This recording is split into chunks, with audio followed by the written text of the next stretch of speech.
Colorado is going to potentially end up with a class that, quite honestly, nobody in college football really thought was going to be possible after a 1-11 season. Yet, for some reason, Colorado fans on the board, and I'm about to pull this up here because this one's hilarious. Colorado fans on the board are asking what in the world is going on, remembering when Coach Prime was going to predict top recruiting classes, yet so far it's been flat out disappointing. They're pumped for a 4-star running back.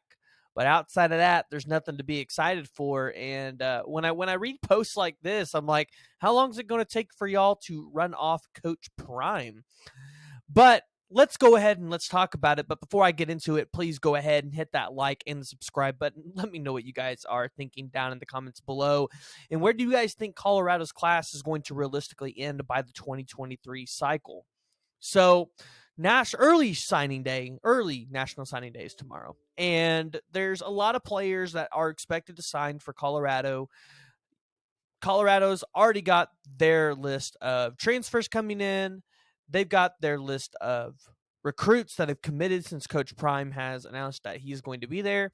And I think there's a couple that you guys have to look out for outside of the 4-star running back for Dylan Edwards. The first one being Isaiah Jota, the 4-star offensive tackle. And this guy being one of the top JUCO transfers, I think this one is important for Colorado fans to know the name of. One, not just because I think he's a guy that is being highly recruited across the country, mainly you see by Auburn, South Carolina, BYU, but also this is a position where I think, Colorado really has to be able to solidify this position to be able to protect Shedeur back there starting next season, because when you get to the Power 5 level, you've got to have guys that are going to be able to go fight in the trenches. And Isaiah Jota is a guy that could potentially come in and do that coming from the JUCO level out of San Diego, California. So that's a signing and potentially a commitment that I would be looking at tomorrow. I feel pretty confident in that one. Another one that I think Colorado fans should potentially be looking at is 3-star defensive lineman Jason Hammond. He's 6'3", 225 pounds out of Fort Lauderdale, Florida, currently committed to Virginia. So this could be a really good flip. And again, I know it's not flashy. It's not a 4-star name, but, this is a guy that has been a part of St. Thomas Aquinas program, winning state titles. He was credited for 30 tackles and a sack in 9 games per Max Preps. When you look at what he is able to bring in terms of an interior defensive line perspective, I think this is going to be good to be able to help potentially boost Colorado's game going forward, especially on the defensive line. Another guy that I think you guys have to be on the lookout for is Logan Brantley, the 3-star linebacker that is currently committed to Kansas out of Inglewood, Colorado. Right? This is a guy in the Cherry Creek High School District. And again, I think if you're Colorado, you have to I think start really narrowing down your prospects out of the state of Colorado, and you have to start being able to land these guys. You can't let these guys leave your state and expect to be able to rebuild your program potentially back to what the 1990 days were, where you guys were winning a national championship. So going in there and landing a guy like him and flipping him from Kansas, that's going to be huge. Another guy that I think you guys really need to be on the lookout for potentially is Kason Wiseman, the 3-star quarterback, again, committed to Kansas.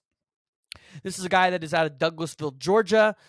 I think it's going to be nice to be able to go in to the state of Georgia, still a recruit out of there, even if he's not a super highly recruited guy, just because it shows that you can go all over the place and recruit. Now, the question is, how will Colorado be able to recruit the Eastern Seaboard, like Florida and Georgia and the Carolinas, as they still sit currently on the West Coast games and they're not going over to the East Coast very much? I think that's going to potentially be a roadblock that we're going to want to watch in the Colorado recruiting saga with Coach Prime. But additionally, one of the other guys that I think you guys need to be looking out for is currently an unranked wide receiver, Caleb Mathis, 5'9", 160-pound, out of Arlington, Texas. This is a guy who had offers from Jackson State. You believed that he was going to go there, flipped his commitment over to the University of Colorado, somebody that they should be expecting. I think tomorrow you guys end up somewhere in the 187 to 200 range. I think there are a couple commits that you guys have to watch out for, and that right now we're not saying they're going there, but especially in today's age of college football, you kind of have to watch for everything. One of those being the 4-star offensive tackle currently committed to Georgia, Bo Hughley. So we know that he took a visit to Colorado over the past weekend. And this one's going to be interesting because, again, you need guys that are going to be able to get down into the trenches with you and really be able to protect your quarterback of the near future. And a guy that's measuring over 6 foot 6, 300 pounds in his junior season, like, he has a good way of just being able to leverage himself on those blocks and playing through the whistle, right? And I think that's something else. You see him being able to go out there, swallow up the tacklers, open up holes for the run game, and I think that's going to be important for Colorado in their first season, especially where you're potentially going to be starting a true freshman at running back in Dylan Edwards, because he might be the best running back in that room, depending on what you guys potentially take out of the transfer portal. But as far as what you guys are looking at, you guys could also potentially maybe still see Malachi Coleman. I'm still thinking that one potentially goes Nebraska's way, as, listen, he's that man out there, Matt Rule in Nebraska. He's recruiting at a high level, and you've seen it with a 5-star quarterback decommitting from Ohio State and potentially maybe looking at flipping that commitment to Nebraska, where his uncle is currently coaching on the offensive line. So I guess we could potentially shift focus now to the transfer portal and look at what you guys could potentially be taking out of there. Again, the 2 Sanders kids, I think you guys land both of those. I don't think you guys miss on either of those 2 guys. I still think you guys get to land Kevin Coleman, as he did enter his name into the transfer portal. I saw a lot of you guys telling me that he was going to stay at Jackson State, but I do think he's going to end up transferring out there. So the question is, who does Deion and the staff go out there and take in the transfer portal? You guys have already landed Savion Washington, a 3-star offensive tackle out of Kent State, and you guys have landed the 3-star linebacker from Clemson, Levante Bentley. So that's good. The question is, who else is available that you guys could go out there and grab outside of maybe just the Jackson State kids? Because, again, as great as the Jackson State kids are, those guys have not played at the Power 5 level. So you want to get guys that are experienced in there. And I'm going to continue to bring up the names again. Denver Harris, Fentrell Cypress, Dominic Levitt. Those are 3 guys. 2 of them are DBs that I think you guys have a really good shot to go out there and land. And I think guys that would be able to help, 1, solidify your defense, but 2, gives Shedeur weapons on the outer that I think you guys go out there and take. So Dominic Levitt, one of the best wide receivers in the portal right now, coming out of Missouri, had a really productive season, and he's an SEC guy. You love to see it.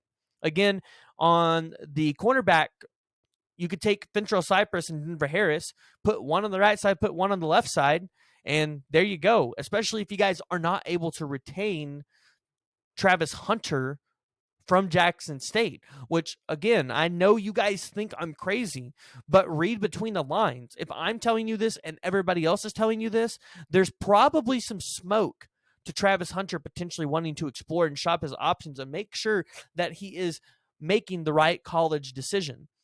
I think Colorado needs to take another quarterback out of the portal, whether it's a high-tier guy or whether it's a lower-end guy. I think you guys have to take one because you don't want to be put in the position like Oklahoma was this last year, where you don't have a serviceable backup quarterback to be able to throw the ball if for some reason yours gets hurt. In terms of what you guys could be taking on the offensive line, Johnny Cornelius is still in the portal. And this is a guy, now that Coach Prime is at Colorado, and now that you guys have an offensive line coach, This is a guy that I think you guys have to go out there and try to get. Johnny Cornelius is one of the best, if not the best, offensive lineman, and definitely the best guard in the portal. I like what he's able to do with his hands. Really physical guy, going to be able to drive guys, open up holes again. Someone that I think you guys 100% need to land. So go ahead, jump down in the comments below. Let me know what you guys are thinking down in the comments about the Colorado recruiting class. Where do you guys think you guys are going to end up tomorrow? And additionally, who would you guys like to see out of the portal outside of the Jackson State kids?